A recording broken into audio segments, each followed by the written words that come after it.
Hola, ¿qué tal? ¿Cómo estáis? Hoy vamos a hablar de una película de pillos y de gamberros y bueno, pues una película que tiene muchísima aceptación, una película que pues es un golpe. Vamos a hablar de la película El Golpe. Comenzamos.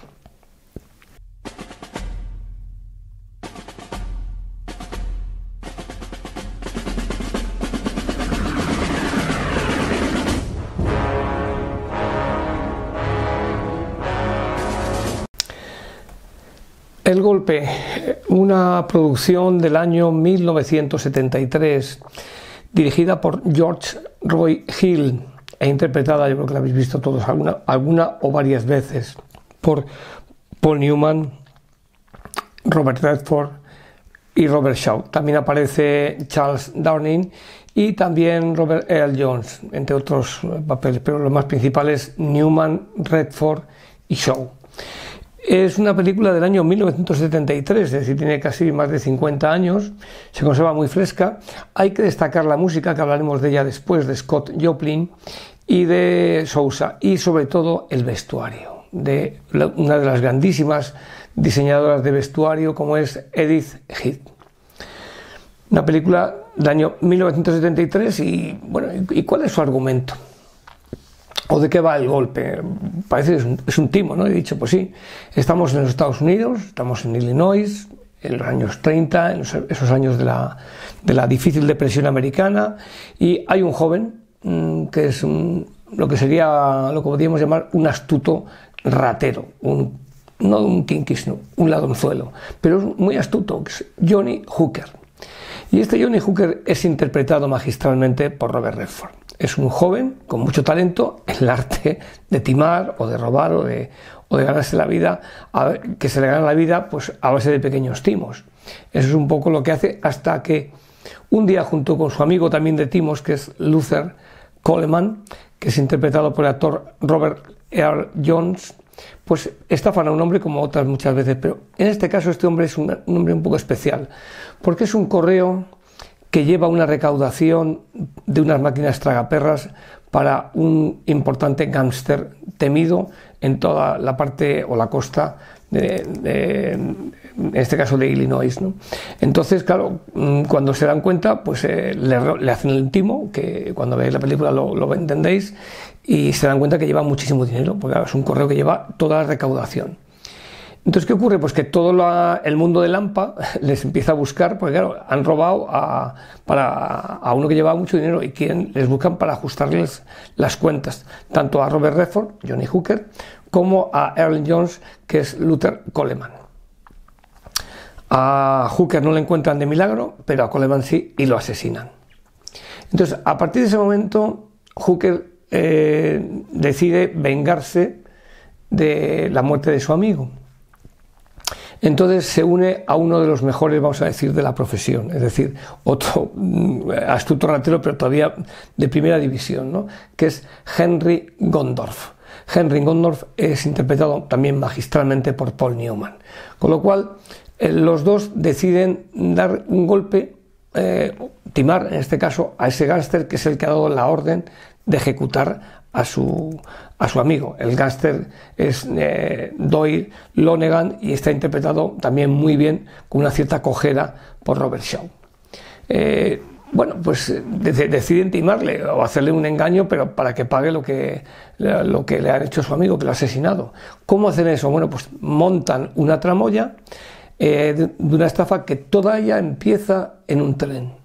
Sí, empieza en un tren en el que se juega una partida de póker con gente pues como dice en algún momento uno de el revisor, que es el que organiza la partida, dice, no, aquí hay gente que viene con un traje de $200, como diciendo gente de mucho nivel, de mucho rumbo, que se decía entonces, ¿no? Entonces ahí se juega una partida privada en ese tren, pero en esa partida privada hay una cosa, es que todos hacen trampas, y ahí lo dejo. A partir de aquí, pues yo recomiendo que la veáis, vais a disfrutar, y cuando llegue al final de la película volveréis a empezar, y es una película fresca, dinámica, y repito, que los protagonistas son rateros. Y el guión, porque aquí hay que hablar también de una película, no sale sola, decíamos que hay una parte muy importante en una realización como es el guión. Pues el guión fue obra de David S. Ward y pues está basado en hechos reales, concretamente en dos timadores de Chicago, los hermanos Charles y Fred Gondorf.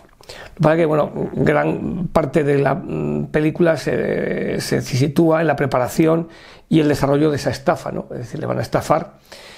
Inicialmente estaba previsto, eso del guión hay que decirlo, porque luego hay cambios que salen y nos encontramos con que, bueno, pues al final esto no es así o es eso. Pero inicialmente estaba previsto que el protagonista absoluto de esta cinta fuese Robert Redford, tal como había previsto el director George Roy Hill. ¿Qué es lo que ocurre? Pues que, bueno, acababan de tener un éxito muy, muy importante los dos, Robert Redford y Paul Newman, con la película Dos hombres y un destino. Acababan en el año 1969. Con lo cual, pues a la vista de que hacían buena química los dos como pareja, decidieron hacer una extensión del guión e introducir el personaje de Paul Newman en un papel secundario, y así como impedir que el entonces guionista David S. Ward pues lo pudiese llevar al cine. ¿Por qué? Porque el guionista pensaba, dice, yo he hecho el guión, pues yo quiero hacer la película. Entonces le dijeron que no. Entonces eso no le gustó inicialmente, aunque luego se le pasaría cuando recibió el Oscar. Eso es como todo, te dan un premio y ya se te acaba un poco el enfado, ¿no? Pero es importante decir que inicialmente iba a ser Robert Redford el protagonista. El director George Roy Hill, bueno, pues muy vinculado, son directores que han estado muy vinculados en las tablas del teatro y que había combatido en la Segunda Guerra Mundial y en la Guerra de Corea, es decir, había hecho más cosas antes de caer en el mundo del cine. Dirigió, creo que 14 películas, y una de ellas fue esta que acabo de decir, Dos hombres y un destino, que es Butch Cassidy y Sundance Kid, del año 1969, que tuvo un gran éxito y que le hizo repetir con esa pareja protagonista. Bueno, ¿qué ocurre? Pues que desde el año 69 hasta el año 73 podréis pensar, bueno, ¿cómo no se hizo la película antes? Porque los dos tenían compromisos, ¿no? Tanto Robert Redford como Paul Newman. Y luego el ingenio de David S. Ward, que es el guionista, que, repito, se le pasó el enfado porque no le dejaron dirigir la película, y dijeron, mira, tú haz el guión, redáptalo, mete aquí a este Henry Gondorf como a Paul Newman, y pues consiguieron esa química. ¿Por qué? Porque fijaros, este director decía, hablando de esta pareja protagonista, que decía, cuando están juntos en pantalla hay mucho más que química. Siempre sucede algo excitante, aunque ni siquiera estén actuando o hablando. O sea, tenían algo trabajando los dos juntos. Aparte de la improvisación, que puede ser más o menos en menor o mayor medida, pero tenían algo. Y eso lo notaba el director. Bueno, hay que hablar también de los actores, lógicamente, ¿no? Los actores, Robert Redford aquí interpreta, como he dicho, magistralmente a este ratero, a este kinky, que es Johnny Hooker. Bueno, él dijo, es un nombre bastante sencillo, Robert Redford, dijo que no tenía ni idea del éxito que iba a tener. Dice, lo único que sé, como dijo en su día, es que me lo pasé muy bien haciéndola. Eso es importante, ya no para ser actor, sino en la vida. Tienes que hacer las cosas que te hagan que te lo pases bien, porque no hay peor cosa que vivir para hacer cosas que te hagan pasar mal la vida, ¿no? Bueno, y en esta película hay que decir que Robert Redford consiguió su primera y única nominación al Oscar como mejor actor. Fijaros que luego ha hecho películas pues de la talla de Memorias de África, ha hecho películas como ha participado brevemente en Un puente lejano, le recibió creo el Oscar por Gente corriente como director, pero fue la única vez que fue nominado al Oscar. Me imagino que habrá recibido recientemente alguna Oscar honorífico. Paul Newman, bueno, pues Paul Newman es pues la cara, los ojos, el brillo del cine, ¿no? Empezó en un año como el año 54 con una película de romanos, El cáliz de plata, y compaginó pues su actividad artística siempre con su pasión por los coches. De hecho, fue piloto automovilístico y ciertos negocios empresariales. Algunas salsas que podemos ver en los Estados Unidos tienen el nombre de Newman, son de su marca. Aquí interpreta magistralmente a Henry Gondorff y bueno, pues en este caso es el maestro en el arte de la estafa y de los timos, ¿no? Y además hay frases en las cuales le dice, cuando el otro va detrás de unas faldas o está pasando dinero falso, le dice, te intento enseñar lo que muy pocos saben en esta profesión y no lo entiendes, como diciendo, tienes que alejarte de todos los vicios para centrarte en un buen timador, ¿no? O el mejor timador. El tercero en discordia, el malo que es el bueno o es más malo que los demás, aquí son todos malos, que es un actor secundario que interpreta al peligroso Doyle Lonergan, un gángster fullero, tramposo y que elimina a sus enemigos enviando a cualquiera de sus acólitos. Le hemos visto en muchas películas, fundamentalmente le hemos visto en La última aventura de General Custer, también le hemos visto en diversas producciones, Enrique VIII creo recordar, pero no hizo tan buena química como Redford y Newman, y luego también tuvo la fatalidad de que se lesionó un tobillo y por eso, bueno, pues le metieron esa cojera como le hace ser más malo, ¿no? Aquello que decían de pequeño, es que es un cojo y malo, ¿no? O los cojos son malos, una tontería, pero aquí le dejaron esa cojera. El rodaje se hizo en los estudios de la Universal, con una excelente recreación de ambientes de ese Chicago, de ese Illinois de los años 30, y durante 3 días en las calles de Chicago, es decir, los estudios de la Universal y el alcalde de Chicago, que se había negado a que se rodase películas en la ciudad por un periodo de 2 años, les permitió 3 días de rodaje en Chicago. Como veis, hoy en día cualquier lugar permiten rodar. Si vas a Madrid y aparcas el coche y aunque tengas la zona del SER, si llega un rodaje y no has quitado el coche te lo quitan, o sea que ahora ya le dan prioridad, pero hace 50 o 70 años no era tan fácil que un ayuntamiento te permitiese rodar en la calle. La pareja protagonista, pues como hemos dicho en ese rodaje, tuvo muy buen ambiente. La esposa de Newman, Joan Woodward, le hizo un jersey de lana a Robert Redford para recordarle lo importante que es ser puntual. Solía y suele ser, lo puedo atestiguar, bastante impuntual. Incluso en alguna vez que ha recalado en España, cuando tenía alguna cosa o una entrevista, pues a lo mejor llegaba muy tarde, ¿no? Tardísimo. Y, por ejemplo, lo digo porque en el 2012 pues tardó un montón en aparecer Robert Redford. Entonces le regaló, Joan Woodward le hizo un jersey y se lo regaló para recordarle que tenía que ser puntual. En cambio, como he dicho antes, el ambiente con el actor Robert Shaw no fue muy agradable por su extraño carácter. Días antes había lesionado un tobillo, un esguince de tobillo, y lo que fue aprovechado, como he dicho, pues para que el personaje apareciese con una cierta cojera, con esa cojera tan característica, ¿no? Hay que pararse porque nos van poniendo una música cuando empieza ese ragtime de la banda sonora. La banda sonora está aderezada por la composición tipo ragtime de Scott Joplin y fue conducido por Marvin Hartley, cuyos acordes van marcando las transiciones entre cada capítulo del relato. O sea, la película es como un relato. Entonces hay una banda sonora que está hecha en modo así como casi de piano, en ragtime de Scott Joplin, pero luego es conducido con los acordes bajo la batuta de Marvin Hartley. Entonces da una sensación que es perfecta en la banda sonora, ¿no? También hay que destacar otra cosa, y es el fenomenal vestuario. Aquí el éxito está garantizado con esta mujer, con Edith Heath. No la conocéis, pero cuando veáis las películas, fijaros cuando pone vestuario y la veréis en muchísimas películas. El vestuario o la ambientación de vestuario corrió a cargo de esta mujer, Edith Heath, que está considerada una de las mejores especialistas en vestuario de todos los tiempos, no de esta época, sino de todos los tiempos en Hollywood.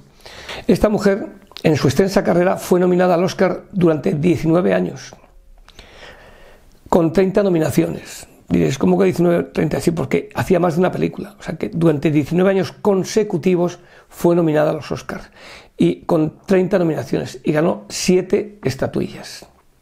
La gala de los Oscars, que recibió su 8º premio como vestuario, como diseño de vestuario, dijo: imaginad vestir a Newman y Redford, los hombres más guapos del mundo, y además conseguir un Oscar. Años después, fijaros, pues comentó en su biografía que durante el rodaje ambos actores querían que sus corbatas, hay que fijarse en las corbatas, fuesen en tonos azules para que hiciesen juego con el color de sus ojos. Ahí está dicho todo hasta dónde puede llegar la perfección al hacer una película, El Golpe. Bueno, las críticas, hemos ya hablado de los premios y de la recaudación también hay que hablar. Las críticas fueron unánimes al calificar esta película de obra maestra. Fue nominada a 10 Oscars y ganó en 7 categorías. Un año tan convulso como el año 73. ¿En qué categorías ganó? Mejor película, mejor director, mejor guión original, mejor dirección artística, mejor montaje, mejor vestuario, que lo acabamos de citar, y mejor banda sonora adaptada. Ese ragtime es brutal. Fijaros, la rentabilidad del cine, que dicen, no es que el cine americano es rentable, si no es rentable ya no se hace más cine. El coste del rodaje y producción de esta película fue de $5,5 millones de dólares. Durante los 3 primeros años recaudó más de $156 millones de dólares. Ahí está dicho todo. De 5,5 millones a 156 durante los 3 primeros años, y lo que habrá, el dinero que habrá dado, ¿no? Pues digo que El Golpe es una película de las 10 mejores de la historia del cine.